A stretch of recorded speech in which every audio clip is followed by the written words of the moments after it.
नमस्कार दोस्तों, आपका एक बार फिर स्वागत है मेरे चैनल पर। आज हम वाच्य पाठ को पूरा करेंगे। पिछली बार मैंने बताया था अकर्मक क्रियाएं और सकर्मक क्रियाओं का अंतर, और इस बार हम वाच्य पाठ का आगे का भाग पूरा करेंगे। सबसे पहले वाच्य की परिभाषा। वाच्य क्या है? क्रिया का वह रूप जिससे यह पता चलता है कि वाक्य में किसकी प्रधानता है, कर्ता की, क्रिया के भाव की या कर्म की। सबसे पहले कर्ता की प्रधानता वाला वाक्य देखते हैं। कर्ता की प्रधानता वाला वाक्य कहलाता है कर्तृवाच्य। कर्म की प्रधानता जिस वाक्य में है उसको कहते हैं कर्मवाच्य। और जहां इन दोनों की ही प्रधानता नहीं है, सिर्फ क्रिया का भाव प्रधान है, वहां पर उस वाक्य को कहेंगे भाववाच्य।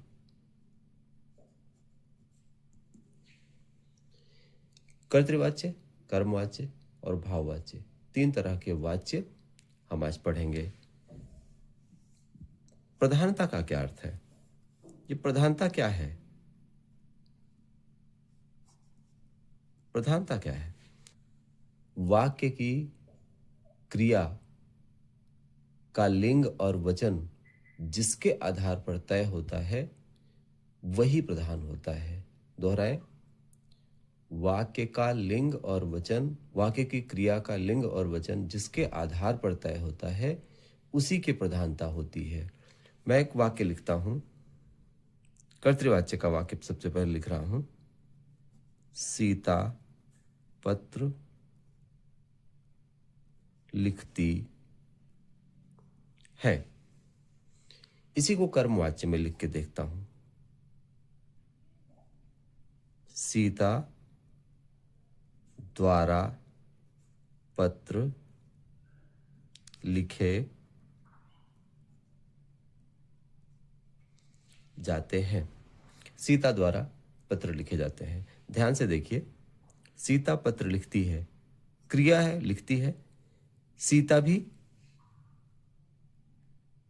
स्त्रीलिंग में है, क्रिया भी स्त्रीलिंग में है। सीता एक वचन है, क्रिया भी एक वचन में है। लेकिन यहां सीता द्वारा पत्र लिखे जाते हैं, इसमें पत्र के अनुसार ये क्रिया ढल गई है।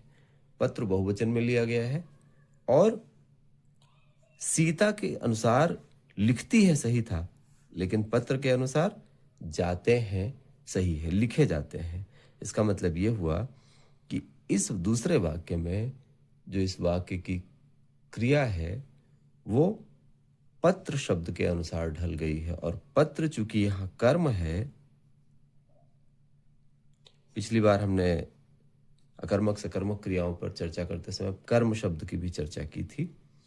तो कर्म जब हमने ढूंढ लिया और देखा कि क्रिया जो है वो कर्म के अनुसार ढल गई है, तो हमने तय किया कि ये वाक्य, इस वाक्य में कर्म प्रधान होगा। और अगर कर्म प्रधान है तो ये वाक्य कर्मवाच्य का है। इसमें चूंकि क्रिया का लिंग और वचन सीता के अनुसार ही था, लिखती है स्त्रीलिंग में है, एक वचन है, लिखती है, और सीता भी स्त्रीलिंग एक वचन का करता है, इसलिए यह वाक्य हो गया था किसमें? कर्तृवाच्य में। भाववाच्य का एक वाक्य देख लीजिए। मां से चला नहीं जाता। याद रखें, इसमें न कर्ता प्रधान है, ना ही कर्म है। कर्म तो यहां है ही नहीं, खैर वो बाद में बता दूंगा आपको। मां से चला नहीं जाता, इसमें क्रिया का भाव प्रधान है, इसीलिए ये भाववाच्य का उदाहरण कहा जाएगा। अब जरा एक और विशेषता देख लीजिए। अकर्मक और सकर्मक क्रिया के आधार पर इन वाक्यों में एक बहुत बड़ी विशेषता पाई जाती है। सबसे पहले कर्तृवाच्य। कर्तृवाच्य में दोनों प्रकार की क्रियाएं प्रयोग होती हैं, यानी अकर्मक और सकर्मक। दूसरी जगह कर्मवाच्य में इसमें केवल सकर्मक क्रियाओं का प्रयोग होता है।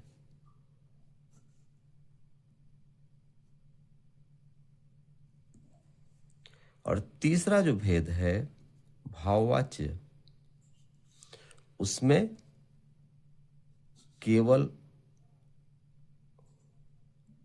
अकर्मक क्रियाओं का प्रयोग होता है।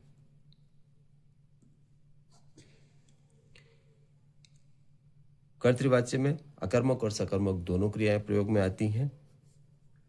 कर्मवाच्य में केवल सकर्मक क्रियाएं प्रयोग में आती हैं और भाववाच्य में केवल अकर्मक क्रियाएं प्रयोग में आती हैं। उदाहरण के तौर पे मैं पिछला उदाहरण देख लेता हूं। सीता पत्र लिखती है, इस वाक्य को मैंने आपको बदल कर दिखाया, सीता द्वारा पत्र लिखे जाते हैं। एक दूसरा वाक्य लिखता हूं, कर्तृवाच्य का ही वाक्य है। इन सब वाक्यों को पिछली बार हम एक बार देख चुके हैं। चिड़िया उड़ती है, इसमें आप देखिए उड़ना क्रिया किस प्रकार की है। यह है तो कर्तृवाच्य का, लेकिन इसमें क्रिया किस प्रकार की है। चिड़िया किसको उड़ती है, क्या उड़ती है, इसका प्रश्न पूछेंगे, नहीं मिलता तो हम अंदाजा लगा लेंगे कि ये जो है अकर्मक क्रिया के प्रयोग वाला वाक्य है। और क्रिया अकर्मक है तो जब ये परिवर्तित होगा तो परिवर्तित होकर किस में जाएगा। अगर आप परिभाषा याद रखें अकर्मक और सकर्मक क्रिया के आधार पर, तो ये जाएगा भाववाच्य में, क्योंकि भाववाच्य में केवल अकर्मक क्रियाओं का प्रयोग होता है। इस प्रकार इस वाक्य का परिवर्तन हो जाएगा, चिड़िया से उड़ा जाता है।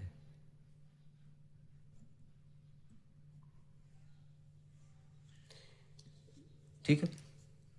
अब कर्तृवाच्य के एक वाक्य को हमने यहां देखा, एक वाक्य को हमने यहां देखा और देखा कि ये दूसरे वाच्यों में परिवर्तित हो जाते हैं। लेकिन अगर कोई वाक्य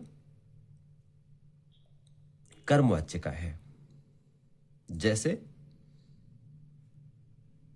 माली द्वारा पौधे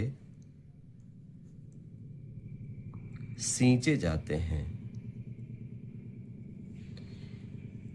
क्या इसे हम भाववाच्य में बदल कर प्रयोग कर सकते हैं? बिल्कुल नहीं, क्योंकि इसमें माली द्वारा किसको ऑब्लिक क्या सींचे जाते हैं, पौधे सींचे जाते हैं। इसका उत्तर हमको मिलता है, इसलिए क्रिया हो जाएगी इसकी सकर्मक और ये पौधे हो जाएगा कर्म। अब इस सकर्मक क्रिया के होने के नाते ये भाववाच्य में बदल कर नहीं जा सकता, भाववाच्य में इसका परिवर्तन असंभव है। और इसी प्रकार एक वाक्य ऊपर हमने लिया था चिड़िया उड़ती है, यहां दूसरा वाक्य लिख लेते हैं, बच्चा सोता है। क्योंकि हमने बच्चा किसको सोता है, ऑब्लिक क्या सोता है, ये पहले से तय कर लिया है। क्रिया है अकर्मक और क्रिया अकर्मक है जब, तो इसका परिवर्तन अब किस में नहीं हो सकता, कर्मवाच्य में परिवर्तन नहीं हो सकता। अभी तक हमने पूरा जो वर्णन देखा, पूरा जो विश्लेषण देखा, उसके आधार पर एक चीज तो पक्का है कि कर्तृवाच्य के वाक्य कर्मवाच्य में भी जा सकते हैं और भाववाच्य में भी जा सकते हैं, लेकिन कोई भी कर्मवाच्य का वाक्य भाववाच्य में परिवर्तित नहीं हो सकता और कोई भाववाच्य का वाक्य कर्मवाच्य में भी परिवर्तित नहीं हो सकता। इस तरह देखें तो वाच्यों का आपस में परिवर्तन कोई असीमित प्रक्रिया नहीं है, ये बहुत सीमित है, क्योंकि भाववाच्य कर्मवाच्य एक दूसरे के साथ कोई परिवर्तन स्वीकार नहीं करेंगे। परिवर्तन अगर होना है तो कर्तृवाच्य में ही सबसे ज्यादा परिवर्तन होंगे। तीनों प्रकार के वाच्यों का एक और उदाहरण देख लीजिए। राम सेब खाता है, ये है कर्तृवाच्य का वाक्य। मेरे द्वारा तस्वीर खींची गई, यह है कर्मवाच्य का वाक्य। और तीसरा उदाहरण था रोगी से चला नहीं जाता, यह है भाववाच्य का वाक्य। एक चीज समझें, राम सेब खाता है, मेरे द्वारा तस्वीर खींची गई, रोगी से चला नहीं जाता, यह नकारात्मक है। ऐसी गलतफहमी हो सकती है कि सारे नकारात्मक वाक्य भाववाच्य के होते हैं, जैसे रोगी से चला नहीं जाता, माँ से खाया नहीं जाता, माँ से रोया नहीं जाता। बिल्कुल ऐसा नहीं है। रोगी से खाया नहीं जाता। आप इसमें पूछे रोगी से क्या ऑब्लिक किसको खाया नहीं जाता, कोई उत्तर नहीं मिलता, अभी भी क्रिया अकर्मक है। सब कुछ डिपेंड करता है अकर्मक और सकर्मक क्रियाओं पर, इसलिए इनको बहुत ध्यान से देखें। क्रिया अभी भी अकर्मक है। अगर क्रिया अकर्मक है तो निश्चित रूप से वाक्य अभी भी भाववाच्य में है। लेकिन इसी से बिल्कुल मिलता जुलता वाक्य है रोगी से खाना खाया नहीं जाता। रोगी से खाना खाया नहीं जाता। तुरंत विश्लेषण किया और देखा कि रोगी से क्या ऑब्लिक किसको खाया नहीं जाता। उत्तर मिला रोगी से खाना खाया नहीं जाता। खाना हमारा उत्तर था और खाना जैसे ही उत्तर के रूप में मिला, ये क्रिया हो गई सकर्मक। और जब क्रिया सकर्मक है तो वाक्य हो जाएगा कर्मवाच्य का। आगे अब मैं आपको बताऊंगा कि एक वाक्य दूसरे वाच्य में, एक वाक्य जो है दूसरी तरह के वाच्य में परिवर्तित होता है तो उसमें क्या क्या परिवर्तन होता है।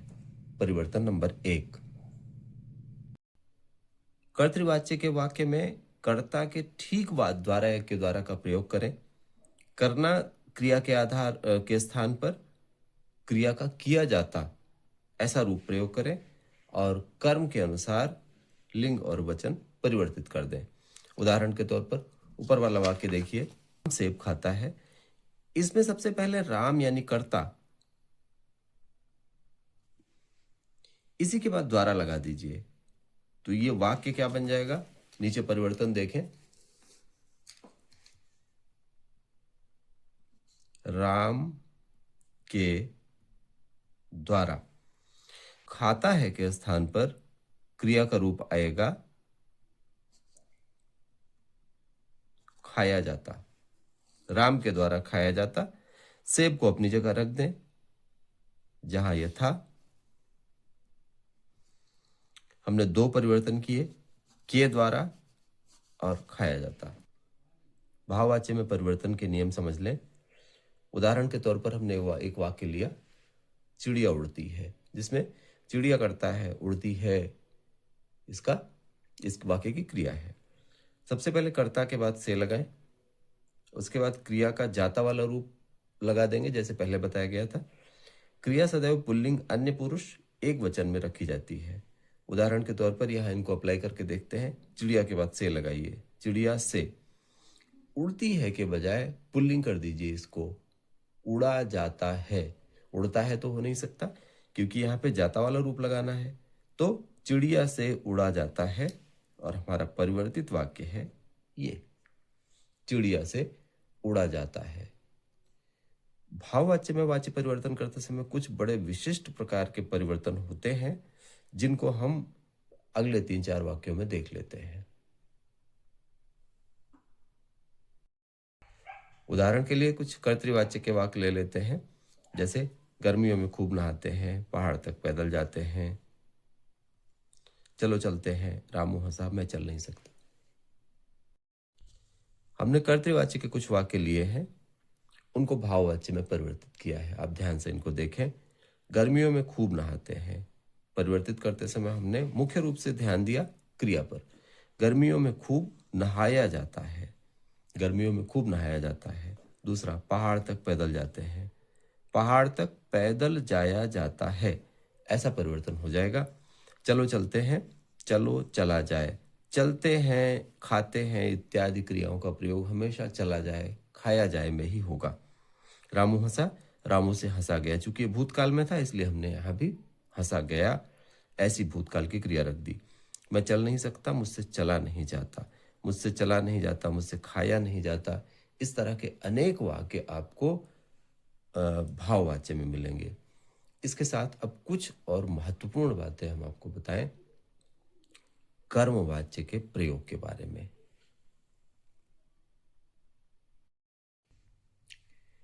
जैसा आपने कर्मवाच्य में परिवर्तन किया था, इसके अलावा भी बहुत जगहों पर कर्मवाच्य का प्रयोग होता है। ये विशिष्ट प्रयोग हैं कर्मवाच्य के। जैसे एक जगह जब कर्ता का नाम ज्ञात ना हो, जैसे घड़ी चुरा ली गई है। चूंकि कर्ता का नाम ज्ञात नहीं है इसलिए वाक्य यहां पर कर्मवाच्य में है। दूसरा, सरकारी आदेश में, जैसे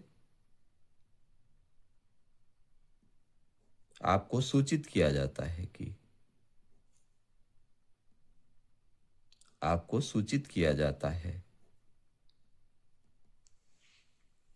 इस तरह का। तीसरा, जब कर्ता का नाम आपको गोपनीय रखना हो, जैसे काम किया जा चुका है।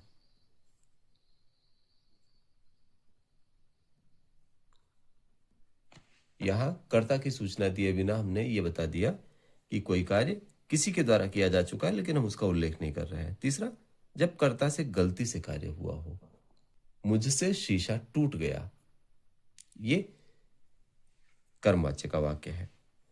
अधिकार या अहंकार दिखाने के लिए, जैसे चोर को 4 कोड़े लगाए जाएं, कि असामान्य वाक्य जैसे हमने यहां बताया आपको, इनका जब कर्मवाच्य से कर्तृवाच्य में परिवर्तन करते हैं तो हमें क्या करना चाहिए। ऐसे वाक्यों का वाच्य परिवर्तन करते समय सबसे पहले विशेष रूप से एक प्रक्रिया अपनाएं। इसकी ज्यादातर प्रक्रिया मानसिक प्रक्रिया होती है, मन में ऐसा सोचना पड़ता है। सबसे पहले कर्ता की कल्पना करें।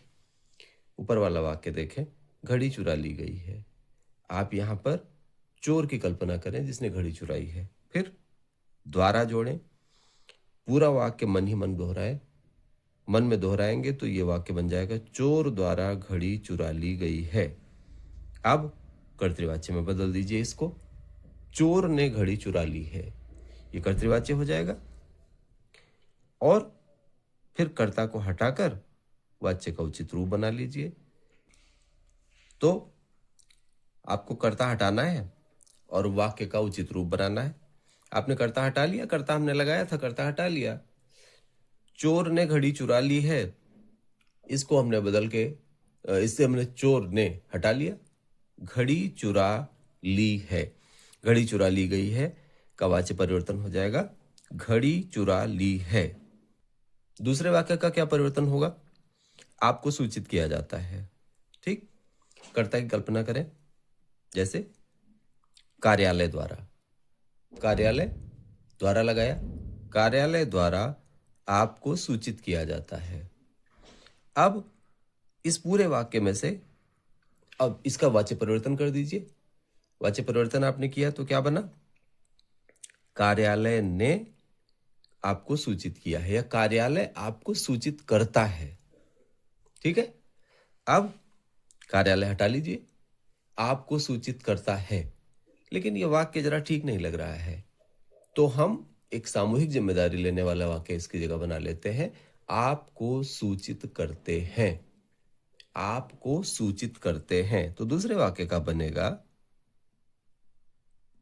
वाच्य परिवर्तन के बाद का वाक्य बना,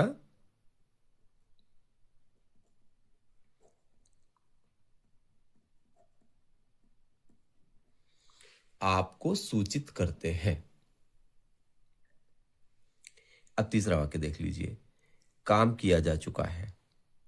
कर्ता की कल्पना करिए, नौकर द्वारा, नौकर करता है और द्वारा हमने जोड़ दिया, पहला दूसरा स्टेप पूरा। नौकर द्वारा काम किया जा चुका है, यह वाक्य पूरा हो गया। बदल दीजिए इसको। अब बदलेंगे तो कैसे बदलेंगे, नौकर ने काम कर दिया है, और जब कर्ता को हटाएंगे जो कि नौकर था, ने चिन्ह सहित हट जाएगा, कर्ता का चिन्ह होता है ने सहित हट जाएगा, तो हो जाएगा नौकर ने काम किया है, नौकर ने काम कर दिया है के बजाय हो जाएगा काम कर दिया है।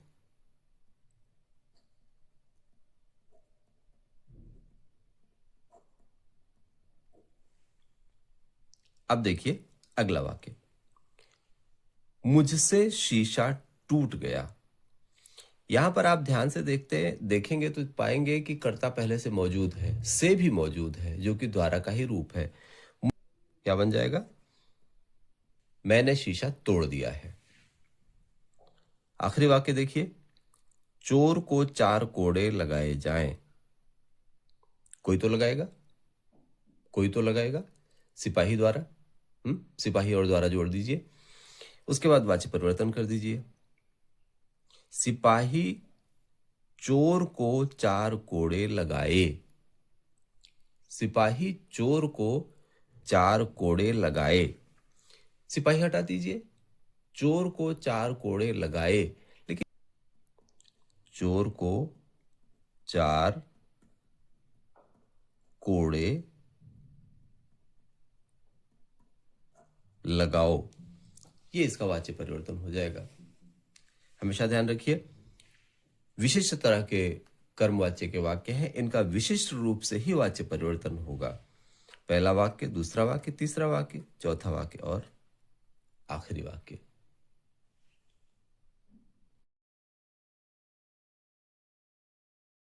उम्मीद है आपने बहुत ध्यानपूर्वक इस पूरे पाठ को सुना होगा, ध्यान से इसे देखा होगा, और अगले पाठ में फिर मिलते हैं। तब तक के लिए नमस्कार।